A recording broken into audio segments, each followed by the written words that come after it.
बीजेपीने जे आहे बघितलं तुम्ही, बीजेपी जे आहे आयात उमेदवार प्रचंड प्रमाणात यावेळेस जे घेतलेली आहे आणि बीजेपीने जे आहे प्रथम जे आहे त्यांनाच चान्स दिलेला आहे. जे आयात उमेदवार होते त्यांना जे तिकीट या ठिकाणी बीजेपीने द्यायचं काम केलेलं आहे आणि त्यामुळे जे आहे प्रचंड प्रमाणात जे बीजेपीचे कार्यकर्ते नाराज झालेले आहेत. सोशल मीडियावर त्यांचे व्हिडिओ सुद्धा खूप व्हायरल होत आहेत. तर बीजेपीचे जे कार्यकर्ते होते त्यांच्यावर ही परिस्थिती कशामुळे आली तुमच्या मते? बीजेपीच्या कार्यकर्त्यांवर परिस्थिती का आली?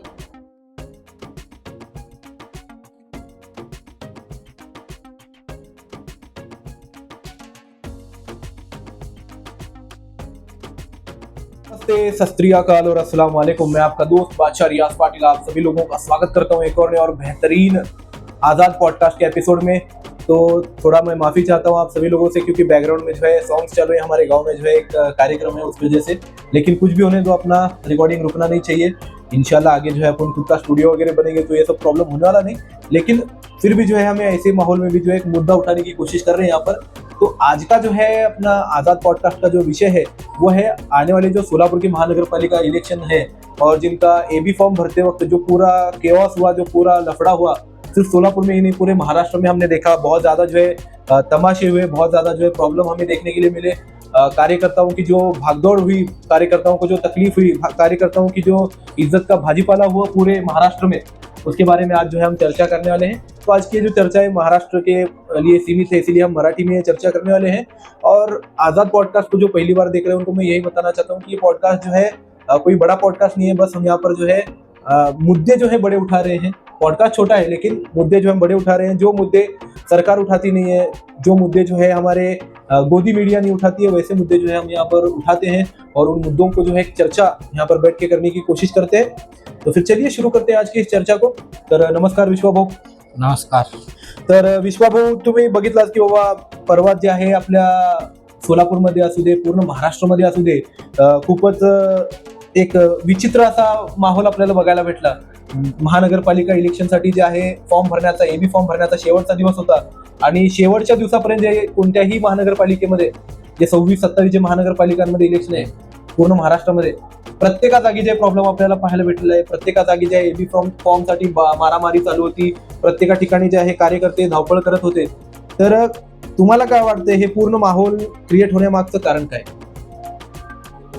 मेन मुळात काय माहित आहे, एबी फॉर्म आता जे सत्तेत आहे पक्ष, त्यांच्या मध्येच गोंधळ झाला, बाकीच्यांमध्ये झालं नाही। कारण का, बाकीच्यांमध्ये ते आधीपासून उमेदवार ठरलेले होते। सत्ताधारी काय केलं माहिती आहे, आयात उमेदवार घेऊन त्यांना शेवटी एबी फॉर्म देण्यासाठी त्यांनी कन्फर्म एबी फॉर्म कुणाला देणार हे कळूच दिले नाही। त्यामुळे शेवटच्या दिवशी दिल्याबद्दल गोंधळ झाला। त्यामुळे कार्यकर्त्यांचं नाराजी म्हणा किंवा त्याचं धावपळ म्हणा किंवा विस्कटीतपणा दिसून आला। महानगरपालिका इलेक्शन असू दे, जिल्हा परिषद असू दे, पंचायत समिती असू दे, नगर परिषद असू दे, नगर पंचायत असू दे, हे जे इलेक्शन असतात हे कार्यकर्त्यांचे इलेक्शन म्हणून ओळखले जातात। याच्या अगोदर सुद्धा आपण बोललो की बाबा 5 वर्ष कार्यकर्ता झटत असतो, आपल्या नेत्यासाठी प्रचंड प्रमाणात मेहनत करतो, परंतु तोच निष्ठावंत कार्यकर्ता हा सदैव सतरंजीत उचलत राहणार का? त्या निष्ठावंत कार्यकर्त्याला जे एक मौका भेटायला पाहिजे का नाही, असं तुम्हाला काय वाटतं?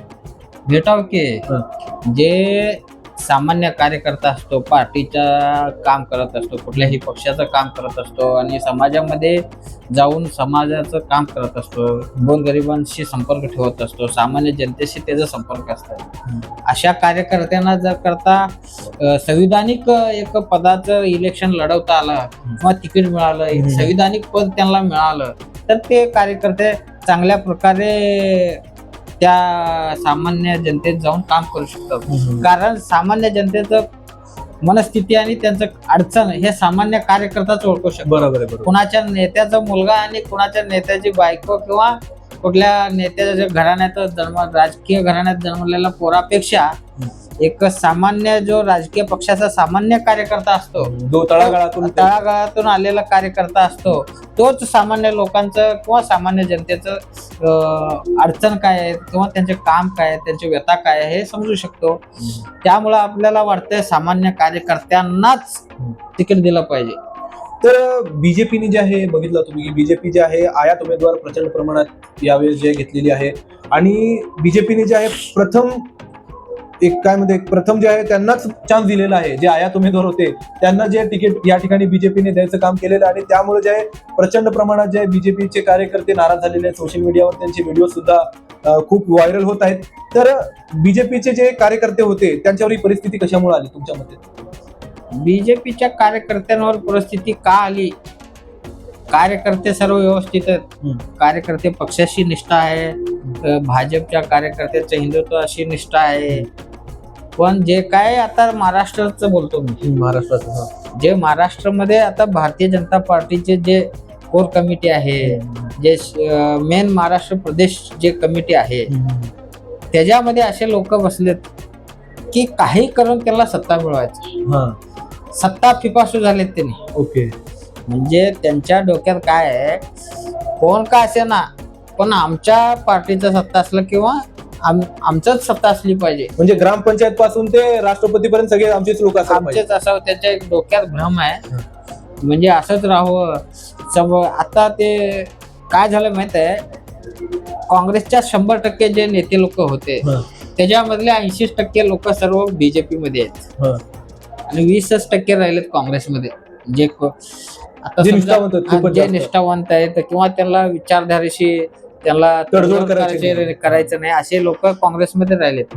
बाकीचे काँग्रेसचे जे नेते आहेत, ज्यांच्यावर घोटाळ्याचे आरोप झाले, ज्यांच्यावर काही ना काही गुन्हा आहे, ते लोक सर्व आता सत्तेत आहेत. याचा अर्थ काय झालाय, फक्त नेते तेच आहेत, फक्त पार्टीचं नाव बदललंय. काय आणि काय माहिती, सैन्यामध्ये सेनापती बदललाय आणि सैन्य तेच आहे. पूर्ण म्हणजे काय मला म्हणायचं काय, राहुल गांधी किंवा सोनिया गांधी, प्रियंका गांधी, मल्लिकार्जुन खरगे हे जे का काँग्रेसचे प्रमुख आहेत, फक्त ते तिथंच राहिलेत. बाकी खालचं सैन्य सर्व बीजेपीने घेतलंय. काय त्यांचे काँग्रेसचं सैन्य घेऊन युद्ध करायला लागले काँग्रेसशी. मला काय म्हणायचं आहे, म्हणजे तुम्ही इलेक्शन करा, राजकारण करा, ह्या भारतीय जनता पार्टी सत्तेत येण्यासाठी किती लोक काम केलेत हे जरा एकदा आम्ही लिस्ट बनवलं ना, लोक येडे होतील. बरोबर आहे. कारण भारतीय जनता पार्टी बहुमतात यावं, त्यांचं मेजॉरिटी बसावं, देशामध्ये त्यांची सत्ता यावं म्हणून जे 1925 ला राष्ट्रीय स्वयंसेवक संघ स्थापन झालं, RSS, म्हणजे त्यांच्या विचाराचं सत्ता देशात यावं म्हणून ते लोक 1925 पासून संघ स्वयंसेवक असू दे काम करत आले, समाजामध्ये मेहनत करत आले. हिंदुत्वाच्या विचाराचं सरकार यावं म्हणून संघ परिवार 1925 पासून काम करत आलंय. ह्या वर्षी 100 वर्ष पूर्ण झाले त्या कामाला. मग त्याच्यानंतर विश्व हिंदू परिषद असू दे, बजरंग दल असू दे, दुर्गा वाहिनी असू दे, किंवा आपलं किसान संघ असू दे, किंवा अजून बाबा अखिल भारतीय विद्यार्थी परिषद असू दे, ABVP असू दे, त्याच्यानंतर धर्म जागरण असू दे, समाज कल्याण म्हणून एक आयाम चालत आहे संघ परिवाराचा. असे किती तर आयाम, म्हणजे संघ परिवारामध्ये भरपूर असे आयाम आहेत. मग मजदूर संघ असू दे, ह्या सर्व संघ परिवारातील लोकांनी त्याच्यासाठी आपल्या जीवाचं रान केले किंवा त्याग केला आणि संघाचे प्रचारक हे त्यांचे हिंदुत्वाचे विचार, राष्ट्रीयत्वाचे विचार त्यांनी तळागाळापर्यंत पोहोचवण्याचं काम केलं. म्हणजे 1925 पासून हे काम चालू झालंय. 2014ला म्हणजे त्यांच्या विचारधारेला पूरक असं सत्ता या देशातील जनता दिली, म्हणजे भारतीय जनता पार्टीला बहुमताने निवडून दिल्या. आता त्या लोकांचा विचारधारा कुठेही राहिलं नाही भाजपमध्ये. RSSचं संघ परिवाराचा विचारधारा राहिला नाही. म्हणजे मला काय म्हणायचं, जे बजरंग दलामध्ये काम केले पोरं हिंदुत्वासाठी, जे पोरं बजरंग दलामध्ये हिंदुत्व म्हणून गोरक्षा केलं, त्यांच्यावर केसेस घेतले. मग तुम्ही सत्तेत आला, तुम्ही गोरक्षा झाली का? गोहत्या बंद झाली का? किती कठोर तुम्ही बंद केला का? भारत जगातील 2 का 3 नंबरवर येत आहे बीफ एक्सपोर्ट मध्ये. आज भारतीय जनता पार्टीचे काही मंत्री त्याने म्हणतात आम्ही भीप खातो. म्हणजे मला काय सुधांशु त्रिवेदीचा व्हिडिओ पण व्हायरल झाला होता. तो म्हणला, किरण रिजिजू पण म्हणला की बाबा मी बीफ खातो, मला कोण थांबा करते थांबा करू दे म्हणला त्यांनी. मला एवढंच म्हणायचं आहे, म्हणजे जे लोक तुमच्या पार्टीला उभा करण्यासाठी काम केलंय, ज्या तत्वाशी काम केलंय या समाजामध्ये, त्या लोकांचं थोडं तर ठेवा सत्तेत आल्यानंतर. आता ते सत्ता हिंदुत्ववादीसाठी नाही, आता सत्तेमध्ये आल्यानंतर 2014 ते 2019 जरा बऱ्यापैकी काळ होता. 2019 ते 24 तर काय धुमाकूळ आहे, फुल धुमाकूळ. आता परत सत्तेत ह्यांना आता काय नाही, संघ नाही, फक्त कमवायचं त्यांना. म्हणजे ह्यांना कमर्शियल माइंड आहे, तर कमर्शियल बिझनेसमॅन उद्योगपतींना पकडायचं, कसं का होईना सत्तेत बसायचं, झालं. बाकी बहुजन समाज जाऊ दे मातीत. बहुजन हिताय बहुजन सुखाय हे त्यांच्या लक्षात पण नाही आता. तर एक पत्रकार, आपले खूप मोठे पत्रकार आहेत ज्यांचं नाव जे आहे खूप फेमस आहे, युट्यूबवर त्यांचे व्हिडिओ व्हायरल होतात. तर ते पत्रकार सांगत होते की बीजेपीचे कार्यकर्ते हे रडायले जे ना आज, त्याच्या मागे सर्वात मोठी चूक त्यांचीच आहे. कारण ते खुशी मनवत होते तेव्हा जेव्हा दुसऱ्या पक्ष फुटत होते, जेव्हा दुसऱ्या पक्षातले लोक त्यांच्या पक्षामध्ये आयात होत होते. अजितदादाची लोक जेव्हा त्यांच्या पक्षामध्ये येत होते, काँग्रेसची लोक त्यांच्या पक्षामध्ये येत होते, त्यांनी हसत होते की बाबा त्यांचे पक्ष फुटायलेत, आपले पक्षाची ताकद वाढायली. त्या अजितदादाला तीच लोक भ्रष्टाचारी म्हणून शिव्या घालत होते. काँग्रेसच्या लोकांना तीच लोक नावं ठेवत होती. नाही, तुम्ही काय म्हणतो ते गोष्ट चुकीच आहे. का कार्यकर्ता कधीच खुश नव्हता अजित पवारला घेतल्यानंतर किंवा शिवसेना पक्ष फुटलेत म्हणून. नाही, कधीच नाही. कार्यकर्ता तेव्हा पण मनात नाराज होता, तेव्हा पण त्याला हे विषय पटले नव्हते, तरी त्याने तत्वाशी तडजोड करायचं नाही म्हणून काम करत आतापर्यंत आले. साहेबासाठी, फक्त साहेबासाठी नाही, पक्षासाठी म्हणा, भारतीय जनता पार्टीची विचारधारा म्हणा, किंवा संघ परिवारासाठी काम करत आले. कार्यकर्त्याचा ह्याच्यामध्ये काहीच चूक नाही. जे प्रमुख नेते आहेत त्यांची चूक आहे. परंतु कार्यकर्त्यांनी आवाज उठवायला पाहिजे ना. आता ते काय करायला लागले, मला काय म्हणायचं, सुरुवातीला बघा एखादी क्रांती घडावं म्हणजे एका दिवसामध्ये घडत नाही. चर्चा, सण करत करत जेव्हा सहनशीलतेच्या पलीकडे माणूस जातो तेव्हा एकतर उद्रेक करतो किंवा एक गुन्हेगार होतो. त्यामुळे आता कार्यकर्ते ह्या इलेक्शन मध्ये दिसलं तुम्हाला की एक कार्यकर्ते पेट्रोल घालून जाळून घेतो आम्ही, किंवा धडधडीत नेते लोकांना शिवी गाळ, त्यांचे कार अडवायचं, अशा अनेक प्रकार गोष्टी ह्या महानगरपालिकेमध्ये आणि नगर परिषदेमध्ये घडलेत, बघायला भेटले आपल्याला. माझ्या दृष्टिकोनातून तर असं आहे की कार्यकर्त्याचा ह्याच्यात काही दोष नाही. म्हणजे कार्यकर्त्याचा वापर केले फक्त नेत्यांनी. आता काय, आता तुम्हाला काय सांगू, माझं तर सोलापूर जिल्ह्याचं भाग्य तर लय खतरनाक. काय सांगतोय का, आमच्या सोलापूर जिल्ह्यामध्ये 4 आमदार आहेत भारतीय जनता पार्टीचे, आणि दक्षिण मध्य अक्कलकोट. नाही, 5 आमदार आहेत. 5 आमदार आहेत त्यांचे, उत्तर, दक्षिण, मध्य, उत्तर सोलापूर आणि पंढरपूर. 5 समाधान अवताडे म्हणा, हे 5 आमदार आहेत. 5 आमदार असताना 5 मध्ये बघा 1-2 टर्माचे आहेत. समजा आमचे विजयकुमार देशमुख मालक हे 5 टर्म झाला आमदार आहेत. त्याच्यानंतर 3 टर्म झाला, 4था टर्म आमदार आहेत. 2014, 2019, 2024, त्याच्या आधी पण विधान परिषद त्यांनी होते. कोण? आमदार सुभाष बापू देशमुख. ह्या 2 असल्या नेत्यांना सोडून कुठलं तालुका अजून महाराष्ट्राला चांगलं माहिती नाही. म्हणजे पलटण मान ह्या तालुक्याचा आमदार आमच्या सोलापूर जिल्ह्याचा पालकमंत्री होत आहे. ह्यात भारतीय जनता पार्टीच्या कार्यकर्त्यांचा आणि भारतीय जनता पार्टीच्या नेत्यांचं किती खच्चीकरण आहे. मग काय, बापू तर किती वर्षापासून पालकमंत्रीचं पद मागायला.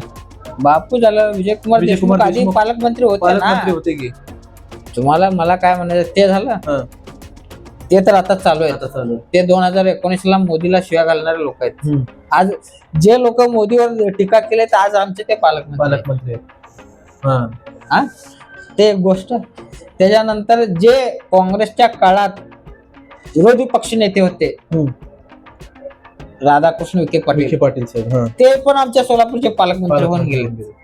म्हणजे काँग्रेसच्या काळात असताना त्यांनी भाजपकडून भरी टीकास्त्र सोडायचे, ते लोक आमच्या सोलापूर जिल्ह्याचे भारतीय जनता पार्टीचे पालकमंत्री होऊन गेले.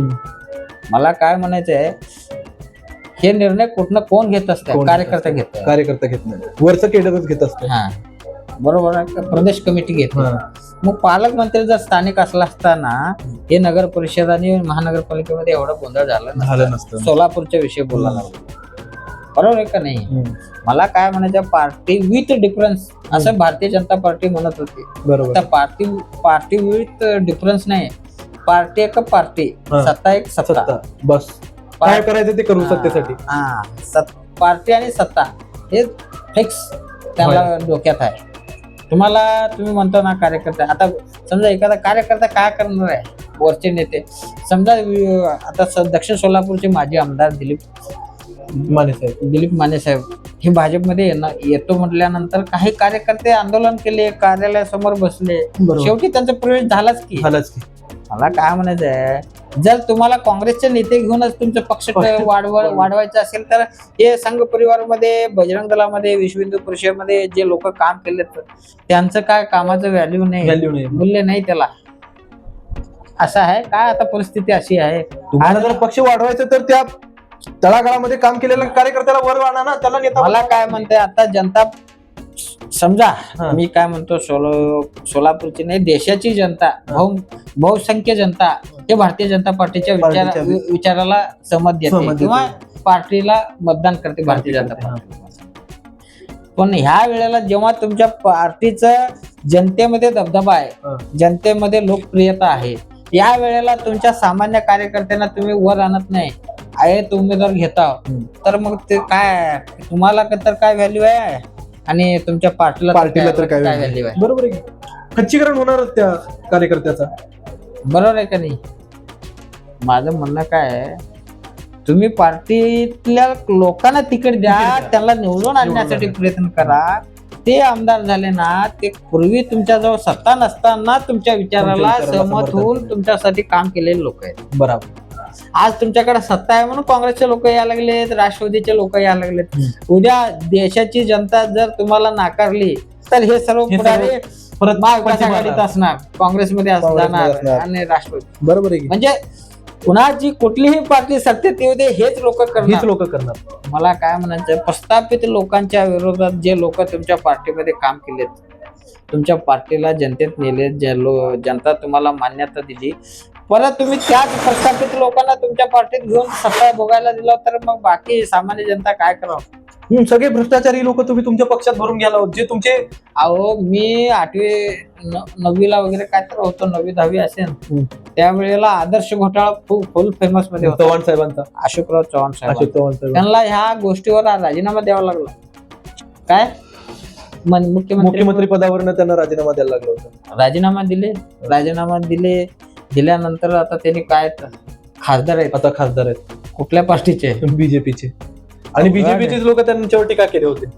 नाही, बीजेपीचे लोक म्हणू नका, आदर्श घोटाळा उघड करणारे आमच्या राज्याचे मुख्यमंत्री, भारतीय जनता पार्टीचे महाराष्ट्राचे एकमेव नेतृत्व देवेंद्र फडणवीस साहेब होते. बापरे, फडणवीस साहेबांनी घोटाळा काढला होता. हेच फडणवीस साहेब घोटाळा काढून त्यांचं मंत्रीपद, मुख्यमंत्रीपद राजीनामा द्यायला लावले होते. तेच मुख्यमंत्री आज अशोकराव चव्हाणांना सोबत घेते. अजितदादा पवार यांचा 70,000 घोटाळा मोठ्या जोरात उचलून धरणारे कोण असेल तर ते देवेंद्र फडणवीस. आज त्यांना सोबत घेऊन मुख्यमंत्री करून परत एकदा घोटाळा करा. तुम्ही 2 वेळा मुख्यमंत्री झाले. नाही, 2 वेळा उपमुख्यमंत्री झाले. तुम्ही 70,000 घोटाळा केला होता, केलते ते दादावर त्यांचा आरोप होता. कोणाचा? देवेंद्र फडणवीसांचा. आता परत त्यांनी देवेंद्र फडणवीस काय केले, सत्तेत त्यांना अजितदादांना घेऊन परत एकदा ह्याच्यापेक्षा मोठा घोटाळा करा तुम्ही म्हणून अर्थमंत्री केले त्यांना. म्हणजे तुम्हाला जे घोटाळा करता येत आहे अजितदादा साहेब, ते आम्हाला जमीन तुम्ही आमच्या सत्तेत या आणि असं घोटाळा करून आम्हाला थोडे पैसे द्या, याचा अर्थ असं झाला. बरोबर. आणि मोदी साहेबांचं सुद्धा अजित पवारांच्या विरोधात खूप भाषण फेमस आहेत. चाचा भतीजा जो है एक दिन चक्की पिसिंग असे खूप सारे भाषण फेमस आहेत. आणि त्याच मोदी साहेबांसोबत मिळून दिल्लीला जाऊन त्यांच्याकडनं बुके घेतला आणि पक्ष प्रवेश त्यांचं समर्थन देऊन टाकलं. मला ह्याच्यात काय म्हणतो माहिती आहे, काँग्रेस लोकांचं काय चूक नाही. काँग्रेस पार्टी आहेत, जाऊ दे. जे काँग्रेस मधले लोक तिकडे गेलेत त्यांचं बी काय चूक नाही हा. याचा अर्थ. घेणारेच लोक चुकीचे आहेत. हा, घेणाऱ्यांचं चूक आहे. हो, कोण नको म्हणताय का तुम्हाला तूप साखर देतो तुम्ही खाता का म्हणल्यावर तुम्ही नको नको म्हणता. नाही म्हणणार, द्याच द्याच म्हणणार. म्हणणार. मग असं तुम्ही घेणार असेल तर त्यांनी येणार, येणार त्याला होतं. सत्ता पाहिजे, त्यांना काय त्यांना जनता बिनता काय नको, नको. फक्त सत्तेत राहायचं त्यांना. हा. कार्यकर्ते काय सतरंजी उचलायचं का झाडू मारायचं काय ते त्यांच्या पार्टीचे नेते विचार केलं पाहिजे आणि ते कार्यकर्ते पण विचार केला पाहिजे की बाबा आपण किती वर्ष हे करायचं, काय करायचं. आम्हाला तर बघा, मला तर पटलं ठीक आहे, नाही पटलं तर आपण विषय सोडतो असं नाही. मला तर ते डोक्याच्या पलीकडे आहे. म्हणजे मला तर ते पटतच नाही. आम्ही निष्ठा बघा, पार्टीमध्ये पार्टीचं विचारधारा वेगळं, पार्टी चालवणारा व्यक्ती वेगळा, विचार वेगळे, व्यक्ती वेगळा आहे. विचार तत्व हे कायम तेच राहू शकत, पण व्यक्ती बदललं की त्याचं वाट लावू शकते. मला काय म्हणायचं आहे, मी अटल बिहारी वाजपेयी यांना खूप मानतो. कारण काय माहिती आहे, त्यांचे कविता मेरा 51वें कविता म्हणून त्यांचं एक पुस्तक आहे, त्याच्यामध्ये एक कविता आहे, आदमी आदमी होता है, आदमी ना नीचा होता है ना आदमी ऊंचा होता है. असं एक शीर्षक असलेलं कविता आहे, ते वाचा. म्हणजे त्यांनी काय म्हणतात, माणूस सर्वांसाठी समानच आहे. कुठलं गरीब नाही, कुठलं श्रीमंत नाही, कोण भारी नाही, कोण साधं नाही. पण आताचं नाही, आता काय आहे, माणसामध्ये भेद निर्माण करणं. आणि भेद तुम्ही काँग्रेसला विरोध करणाऱ्या काँग्रेसच्या नेत्यांना तुमच्या पार्टीच्या ऑफिसमध्ये पण एंट्री असू नये, सत्तेत तर सोडा. बरोबर आहे. काय पार्टी ऑफिस जवळ पण यायला नाही पाहिजे. आपलं असं आहे, रोकटोक पाहिजे माणसं. ज्या लोक बघा,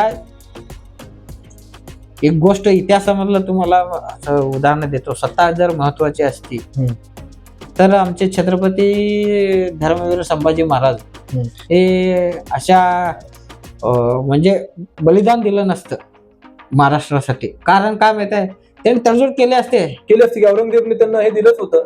नाही दिलीच होती, दिली असू दे, नसलं तरी त्यांनी म्हटले तडजोड केले असते तर झालं असतं. पण त्यांनी तत्वाशी तडजोड नाही, शिवविचाराशी तडजोड नाही. काय त्यामुळं त्यांनी काय केले, त्यांच्या स्वतःचं प्राण ह्या महाराष्ट्रासाठी आणि विचारांसाठी दिला, आहुती दिली. मग आता तुम्ही तुमच्या विचारांना तडजोड करून तुम्ही त्यांना सर्व परक्याला बोकांडी बसून घेता आणि कार्यकर्ते रडणारच की. बरोबर आहे की. मला काय म्हणायचं, मी का राहुल गांधीला हे करतो माहित आहे, त्यांनी विचार केला असता तर त्यांनी काय पण म्हणजे अजून चालू नेते लोकांना घेतले असते. घेत नाहीत त्यांनी, कमी प्रमाण आहे, त्यांनी घेत नाहीत. त्यांनी काय म्हणते, आज ना उद्या काँग्रेस पार्टी आपण उभा करू, सत्तेत येऊ, आपण संघर्ष करू 0 पासून, शून्यापासून सुरुवात करू म्हणतात. आज उलट काँग्रेसमध्ये काही कार्यकर्त्यांना चांगली संधी आली. काय माहिती आहे, हे सर्व मोठे पुढारी भाजपमध्ये गेल्यानंतर काँग्रेसमधल्या छोट्या कार्यकर्त्यांना चान्स मिळायला लागलाय. पक्ष वाढवण्याचा असू दे किंवा इलेक्शन लढवण्याचा असू दे, या वेळेला पडतील, पुढच्या वेळेला जिंकणारच. पण इकडच्या भाजपच्या कार्यकर्त्यांना काही सुद्धा चान्स नाही. गेल्या आधीपासून ते काय करत होते, आता पण तेच करावं लागलं. आणि कसं आहे, काँग्रेस असू दे, शरद पवार साहेबांचं राष्ट्रवादी असू दे किंवा उद्धव साहेबांचा शिवसेना असू दे, तिन्ही पक्षामध्ये एवढी पोकळी निर्माण झालेली आहे आणि तिथं कार्यकर्त्यांना प्रचंड चान्स आहे. बघा आता सध्याला जर वर जायचं असेल तर त्यांच्यासाठी एक शिडी उपलब्ध झालेली आहे. तुम्हाला काय वाटतंय? बरोबर आहे, स्कोप आहे कार्यकर्त्यांना तिथं. मला एक तर तुम्ही कार्यकर्त्यांसाठी काहीतरी एक विचारधारा तुम्ही तयार करा. नेते लोकांना मी काय म्हणतो, तुम्ही पक्षात जातो, आता समजा आमचं सांगतो, आमचं आता आम्ही शिंदे गटात गेलो समजा, आमचा नेता, आम्ही पक्षाशी निष्ठा नाही, ज्या व्यक्तीचा आपल्याला स्वभाव पडतंय, जे व्यक्ती आम्हाला रिस्पेक्ट देत आहे त्या व्यक्तीसोबत आपण असणार. बरोबर आहे. ते पक्षाचं निष्ठा ते नंतरची गोष्ट. बरोबर, पहिला व्यक्ती. इथं काही लोक म्हातारे झाले तर पक्षनिष्ठा म्हणून, त्याला काही नाही. आम्हाला बघा, मला काय म्हणताय, आमच्या सुखदुःखात पळून येणारा नेता आमच्या सोबत आहे, तर आपण उगाच भापक निष्ठा तत्व म्हणत बसण्यापेक्षा अर्थ नाही त्याला. उगाच म्हणायचं की तत्व, बरोबर समजा तत्व म्हणलो, मी तत्वाने चाललो, तर थोडी भाजपचे नेते इथं तत्वाने चालणाऱ्या कार्यकर्त्याला अडीअडचणीला येणार आहेत. नाही येणार, नाही येणार. त्यासाठी माझं एवढं मत आहे, जेव्हा गाव लेवलला असतो आम्हाला धावून येणाऱ्या लोकांची आम्ही मदत करतो, ते किंवा आपण त्यांची मदत घेतो. बरोबर. तालुक्या लेवलवर आमच्यासाठी पळून येणारे कोण का असेना, त्या नेत्याच्या पाठीशी आपण राहतो. समोरचा नेता पण आम्हाला रिस्पेक्ट दिला पाहिजे, आपण पण त्यांना रिस्पेक्ट देतो, त्यांचं काम करतो. असं नाही ते तत्व गित्व आहे ना, ते पुस्तकामध्ये वाचायला ठीक आहे, रिअलिटीमध्ये काय नाही. तसं असलं असतं तर मग सत्तेमध्ये घेऊ नये काँग्रेसच्या लोकांना, अजिबात घेऊ नये. हा, अजिबात घ्यायलाच नाही पाहिजे. मग ते तत्वाचा विचार नेते लोक करत नाही, हे कार्यकर्ते उगाच इथं तत्वाशी कट्टर हिंदुत्व दे, आम्ही हिंदुत्व दे, हो आम्ही बी हिंदुत्व दे, आम्ही बी हिंदू आहे, तुम्ही मुस्लिम आहे, आम्ही हिंदू आहे. तुमच्या धर्मावर बोललं तर तुम्हाला राग येणारच आहे, आमच्या धर्मावर बोलल्यावर आम्हाला राग येणारच आहे. काय येणार नाही? येणार. याचा अर्थ काय, आम्ही काँग्रेसचं काम केलं किंवा ते भाजपच्या विरोधात काम केलं तर का आम्ही हिंदू नाही? तसं थोडी. तुम्ही भाजपचं काम केलं तर तुम्ही मुस्लिम नाही? तसं थोडी नसतं. तुम्हाला कोणता नेता जवळचा आहे, कोणता पुढारी जवळचा आहे, तुम्हाला कोण रिस्पेक्ट देत आहे, तुम्हाला कोण मान सन्मान देत आहे, तुम्ही त्यांचं काम करता. मला कोण मान सन्मान देत आहे, माझ्या गोष्टीला कोण महत्व देत आहे, त्या नेत्यासोबत मी असतो. बरोबर. किती ह्याच्यात काय कट्टरता आली? काय कट्टर म्हणणारे गटारात जावं लागेल. कट्टर गिट्टर काय नसतंय, जिथं अन्याय होतं तिथे विरोध करायचा. विनाकारण एखाद्याचा समाज बघून किंवा एखाद्याचा जात बघून किंवा एखाद्याचा धर्म बघून त्याला विरोध करायचा चुकीच्या गोष्ट आहे. हा, खरोखर तो व्यक्ती जर करता गुन्हेगार असेल किंवा अन्याय करत असेल तर तो हिंदू असू दे किंवा मुस्लिम असू दे, त्याचा विरोध आपण करणारच. बरोबर. त्यासाठी मी कार्यकर्त्यांना एकच गोष्ट सांगतो, तुमच्या भागात जे तुम्हाला महत्वाचे समजतात, तो नेता छोटा का असेना, त्याच्याजवळ 4 पैसे नसले तरी चालेल, पण तुम्हाला महत्वाचं देतंय, तुमच्या घरच्या कामाला पळून येतंय, तुम्ही बोलावला तेव्हा उठून येतंय, अशा छोट्या नेत्यांसोबत तुम्ही छोटे कार्यकर्ते राहावं असं माझी अपेक्षा आहे. बरोबर आहे. तुम्ही खूपच मोठ्या नेत्यांचा विचार करून तुम्ही पार्टी म्हणून पळू नका, कारण तुमच्या सुखदुःखात येणारे हे छोटे नेतेच असतात. ते आमच्या भागामध्ये जे नेते असतात ते पळापळी करत असतात, त्यांच्याकडे आर्थिक स्थिती नसेल तरी तुम्ही त्यांच्या पाठीशी उभा राहा, कारण तुमच्या सुखदुःखामध्ये सुखदुःखात धावून येणारा तोच सामान्य नेता असतो, सामान्य कार्यकर्ता असतो, समाजसेवक असतो. तुम्ही मोठ्या नेत्यांच्या नादी लागून इथल्या छोट्या नेत्यांना तुम्ही डावलू नका, असं माझं म्हणणं आहे. तर आता आपण महानगरपालिकेच्या इलेक्शन बद्दल बोलतोय, कार्यकर्त्यांबद्दल बोलतोय.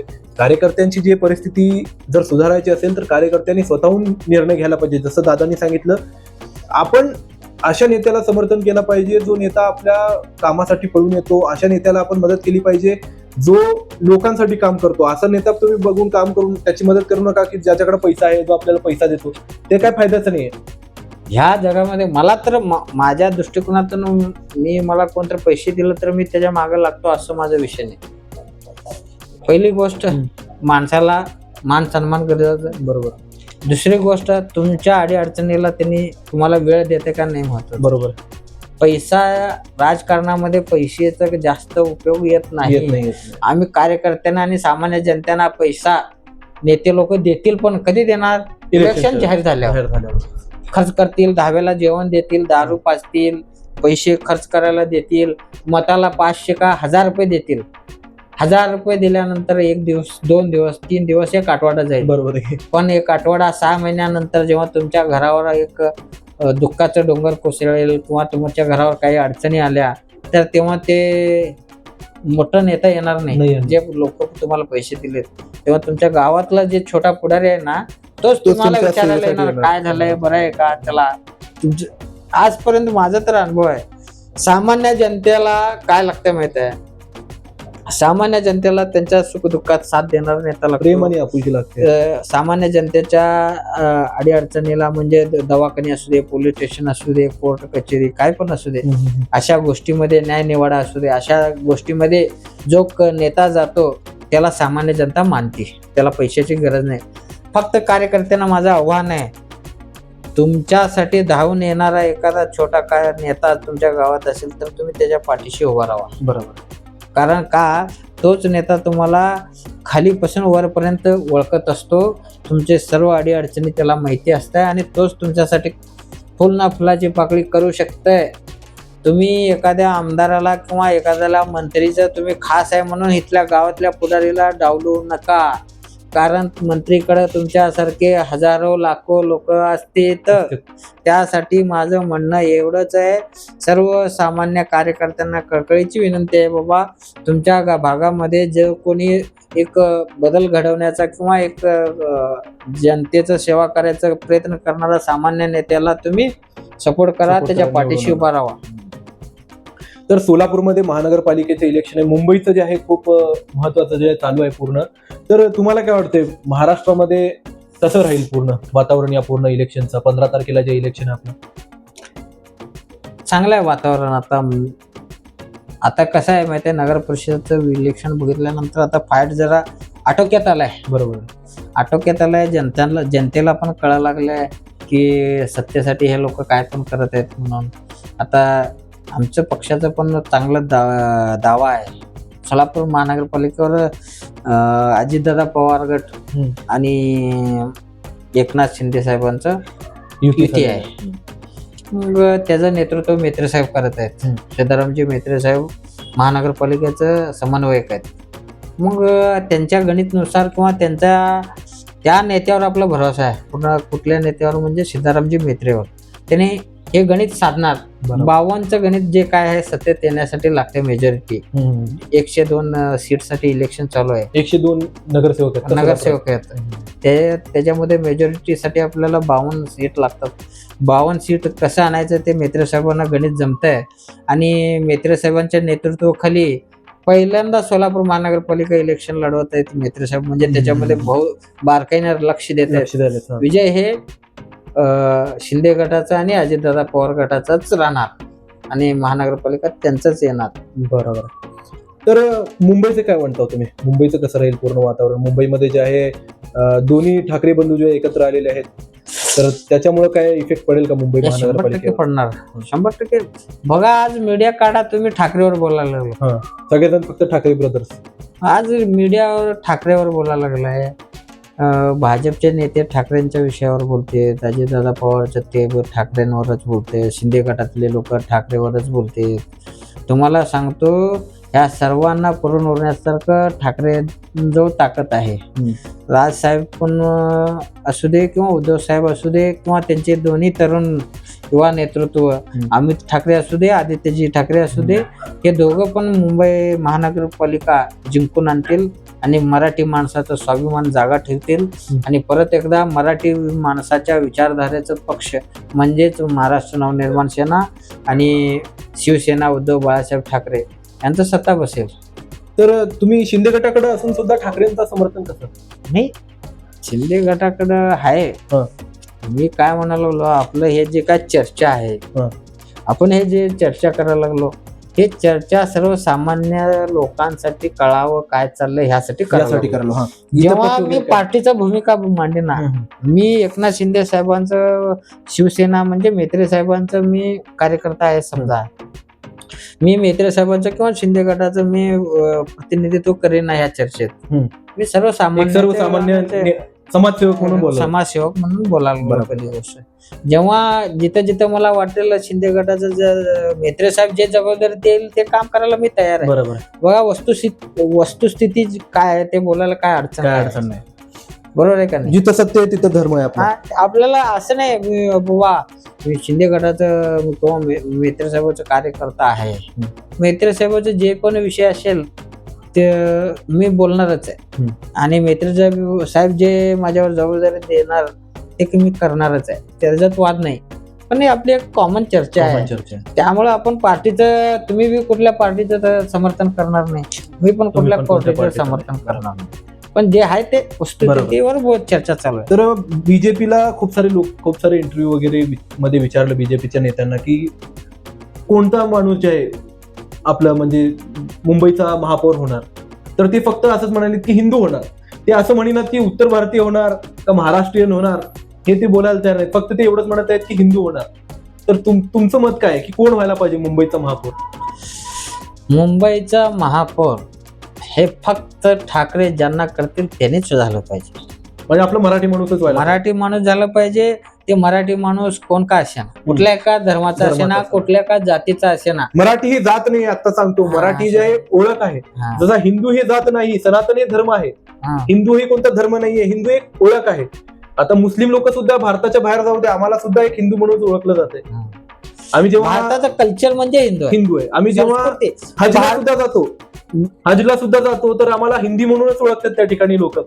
हे हिंदुस्थानचे आहे, हे हिंदी माणूस आहे म्हणून आम्हाला ओळखतात, हिंदू म्हणून आम्हाला बाहेर ओळखतात. तर हिंदू ही ओळख आहे, सनातन हे धर्म आहे. तसंच मराठा जे आहे ही जात नाही, हे ओळख आहे. बघा, मराठा तितुका मिळवावा, महाराष्ट्र धर्म वाढवावा. म्हणजे हे महाराष्ट्र धर्म म्हणजे मराठी. महाराष्ट्राचं एकमेव म्हणजे कॉमन जात कोणती किंवा कॉमन त्याला शब्द असेल, पूर्ण महाराष्ट्राला संबोधण्याचा कुठला एक शब्द असेल तर ते मराठी माणूस. त्यासाठी महाराष्ट्राची अस्मिता आहे. मराठी माणसाची अस्मिता म्हणजे महाराष्ट्राची शान म्हणजे मुंबई आहे. त्या महाराष्ट्राच्या शान म्हणजे मुंबईला जर जिवंत ठेवायचं असेल तर त्याच्यावर पक्का मराठी माणूस बसला पाहिजे. बरोबर आहे का नाही? आज जगामध्ये मुंबईला ओळखते. बरोबर आहे. काय जगामध्ये मुंबईला ओळखते. तुम्ही कोणत्याही देशामध्ये जावा, मुंबई म्हणलं की इंडिया म्हणते. इंडिया तुम्ही म्हणलं मी इंडियाचा आहे म्हणलं तर त्याने लगेच विचारणार मुंबईचा आहे का. कारण एवढं आपलं महाराष्ट्रामध्ये असलं मोठं शहर आहे.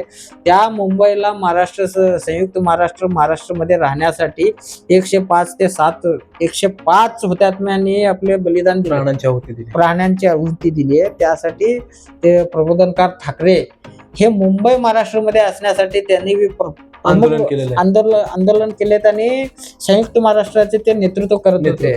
आचार्य अत्रे ते नेतृत्व करत.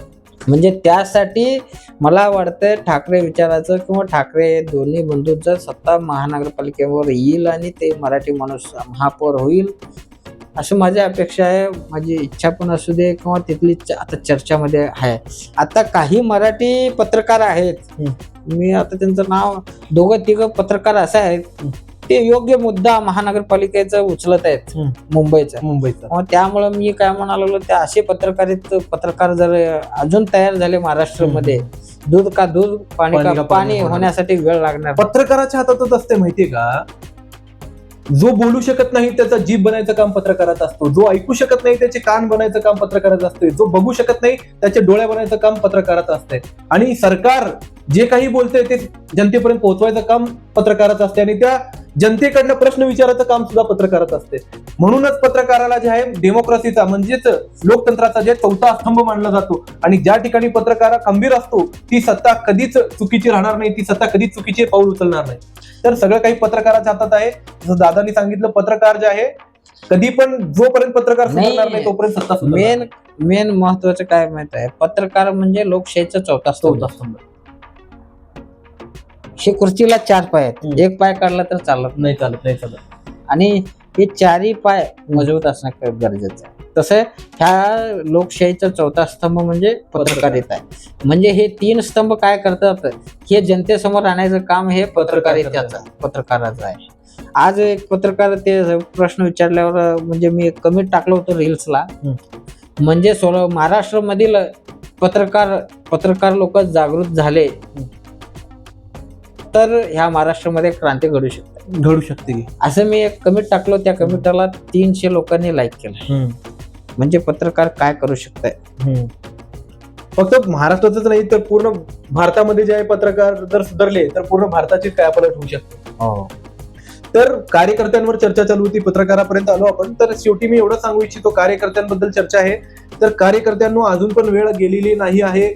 अजून पण वेळ आहे तुमच्याकडे. तर सुधरा, अशा नेत्याला समर्थन करा. जो तुमच्या अडनडीला पळून येतो अशा नेत्याचं समर्थन करा. ज्याच्याकडे पैसे जरी नसतील तरी चालेल, परंतु त्याचा स्वभाव त्याच्याकडे वेळ आहे तुमच्यासाठी वेळ आहे. अशा नेत्याला सपोर्ट करा, अशा नेत्याला समर्थन करा जो तुमची इज्जत करतो. अशा नेत्याला समर्थन करू नका की जो फक्त तुम्हाला एक साधन म्हणून वापर करतोय तुमचा. वेळ देणाऱ्याला तुम्ही महत्व द्या. पैसा कोण पण देऊ शकते, वेळ देणं. समजा एखाद्या माणसाला समजा मी पैसे दिलो, एखाद्या व्यक्तीला मी पैसे दिलो समजा हम्म.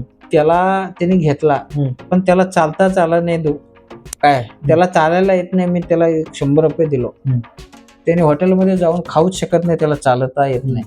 जर मीच त्याला तिथनं खाऊ आणून दिलं तर माझेच 5 मिनिट वेळ देऊन, बरोबर आहे, असं तुम्हाला येऊन उपदेश देऊन जाणारे नेते भरपूर असतात. तुम्हाला वेळ देऊन तुमच्या अडचणीत तुमच्यासाठी दिवस रात्र करून तुमच्या सोबत राहणाऱ्या नेत्याला तुम्ही सपोर्ट करा. जर तुम्हाला मोठं व्हायचं असेल तर तसल्या नेत्यांना समर्थन करा. पुढे जाऊन लोक तुम्हाला त्याच कारणासाठी समर्थन करतील आणि तुम्ही देखील मोठे व्हाल. तर ही पूर्ण इलेक्शन जे आहे हे नगरपालिका असू दे, नगर परिषद असू दे, जिल्हा परिषद असू दे, महानगरपालिका असू दे, सगळे निवडणुका कार्यकर्त्यांच्या, सामान्य जनतेच्या जे निवडणुका असतात. आजचे जे मोठे नेते आहेत ते सगळे नेते असल्या छोट्या इलेक्शन मधनं, असल्या छोट्या कार्यक्रमांमधनं जे पुढे गेलेले आहेत, नगरसेवक, सरपंच पासून आपल्या आमदार खासदारपर्यंत अशाच प्रकारे सगळे मोठे नेते झालेले आहेत. तर येणाऱ्या सर्व निवडणुकांसाठी जे आहे महानगरपालिकेच्या जे भावी नगरसेवक आहेत त्या सर्वांना जे मी शुभकामना देऊ इच्छितो. या ठिकाणी सगळ्यांना जे बेस्ट ऑफ लक म्हणू इच्छितो. जे कोणी अपक्षला सुद्धा थांबलेत त्यांनी सुद्धा हार मानू नये, त्यांनी सुद्धा जे चांगली लढत द्यावी हीच माझी ईश्वरचरणी जे प्रार्थना आहे, ज्यामुळे जे त्यांचा आत्मविश्वास वाढेल आणि पुढच्या वर्षी ते अजून चांगल्या नवीन दमाने जे मेहनत करतील आणि नवीन दमाने जे लोकांची सेवा करतील. कोणी जिंकून येऊ दे, आमचा एकच उद्देश आहे, आपलं सोलापूर सुधारायला पाहिजे, सोलापूर सुधारायला पाहिजे, सामान्य जनतेचं काम व्हायला पाहिजे. बाकी आम्हाला काही घेणं देणं नाही, कोणत्या पण पक्षाची सत्ता बसू दे, आमचं काही घर चालवणार नाही.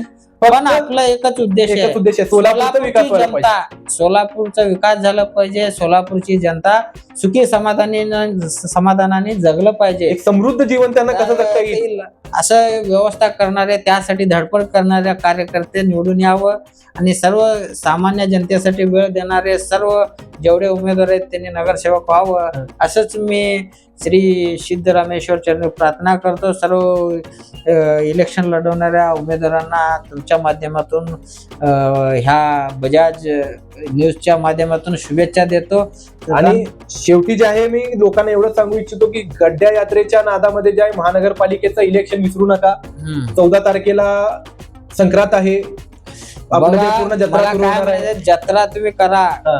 सिद्धरामेश्वर शिवयोगी सिद्धरामेश्वरची जत्रा खूप महत्वाची जत्रा आहे. तुम्ही जत्रा करत असताना सिद्धरामेश्वरला एवढंच मागणी मागा की सोलापूर महानगरपालिकेवर असली सत्ता यावं, की ते सोलापूरसाठी रोज पाणी देणारं पक्ष सत्तेत यावं, सोलापूर जनतेसाठी परत एकदा टेक्सटाईल हब उभा करणारा महानगरपालिकेमध्ये, सोलापूरमध्ये महानगरपालिकेमध्ये रोजगार निर्माण करणारा पक्ष सत्तेत यावं, असं तुम्ही सिद्धरामेश्वरच्या चरणी प्रार्थना करा. सर्वजण मतदानाला जावा, मतदानाला 100% जावा. 15 तारखेला सगळ्या संक्रांतीची जर सुट्टी आहे 14 तारखेला, 15 तारखेला सुद्धा शासकीय सुट्टी या ठिकाणी देण्यात आलेली आहे. तर सुट्टीच्या नादामध्ये मतदान करायचं विसरू नका. मतदान हा तुमचा हक्क आहे, तुमचा अधिकार आहे. त्या एका मताच्या माध्यमातून तुम्ही पूर्ण सोलापूरचा भविष्य बदलू शकता. सोलापूरमध्ये पुन्हा एकदा जे आहे सिटी बस सुरू होऊ शकते. सोलापूरची जे रस्त्यांची परिस्थिती खराब झालेली आहे, पूर्ण रस्ते, सोलापूरच्या रस्त्यांची जी वाट लागलेली आहे, पूर्ण रस्ते सुधरू शकतात. जे ड्रेनेज सिस्टीम खूप वर्षापासून बंद पडलेली आहे, ते ड्रेनेज सिस्टीम परत एकदा सुरू होऊ शकते. सोलापूरचे जे विविध कामं रखडलेली आहेत ती सगळी कामं पूर्ण होऊ शकतात. किंवा जेव्हा तुम्ही जाऊन वोट द्याल, तुमचा एक वोट जे आहे सोलापूरचा भविष्य ठरवू शकतो. तर सुट्टीच्या नादामध्ये, गड्डा यात्रेच्या नादामध्ये जे आहे वोट करायचं विसरू नका. वोट द्यायला नक्की जा, नक्की जा, नक्की जा. जर तुम्हाला सोलापूरचा भविष्य बदलायचं असेल, जर खरंच तुम्हाला सोलापूरला जे आहे जागतिक पटलावर जे न्यायचं आहे, तर नक्की वोट करा. वोट हा तुमचा अधिकार आहे आणि विचार करून वोट करा. अशा नेत्याला वोट करा जो तुमचा काम करेल, तुमच्यासाठी वेळ देईल, तुमच्या रस्त्यांसाठी काम करेल, तुमच्या मुलांसाठी काम करेल, तुमच्या आरोग्यासाठी काम करेल, तुमच्या रोजगारासाठी काम करेल. अशा नेत्याला तुम्ही वोट करा, अशा पक्षाला तुम्ही वोट करा आणि जे सोलापूरच्या महापौरच्या सीटवर त्यांना बसवा, जेणेकरून ते सोलापूरचा कल्याण करू शकतील, सोलापूरसाठी काम करू शकतील. तर असाच आमचा एक छोटासा पॉडकास्ट जे पुन्हा संपलेला आहे. पूर्ण एक आठवडा जे गेला, पुढच्या आठवड्यात आपण पुन्हा भेटूया. पुढच्या आठवड्यात जे आहे माझ्या मते आपलं महानगरपालिकेचं जे इलेक्शन आपलं संक्रांतीचा दिवस असेल 14 तारखेला, आपलं पुढचं पॉडकास्ट जे आहे त्या दिवशी असेल 14 तारखेला. तर सर्वांना जे ऍडव्हान्स मध्ये पुन्हा एकदा संक्रांतीच्या हार्दिक शुभेच्छा. आणि येणाऱ्या निवडणुकांसाठी तुम्हाला, येणाऱ्या सर्व नगरसेवकांसाठी मी परत एकदा त्याला शुभेच्छा देतो आणि बेस्ट ऑफ लक म्हणतो. आणि जर तुम्हाला पूर्ण पॉडकास्ट आवडला असेल तर याला लाईक करा, जास्तीत जास्त लोकांमध्ये शेअर करा, कमेंट बॉक्समध्ये आपले ओपिनियन कळवा आणि जाण्या अगोदर आमच्या चॅनलला सबस्क्राईब करायला विसरू नका. तोपर्यंत अलविदा, भेटूया पुन्हा अशाच कोणत्या नवीन विषयासोबत. जय हिंद, जय महाराष्ट्र, धन्यवाद, जय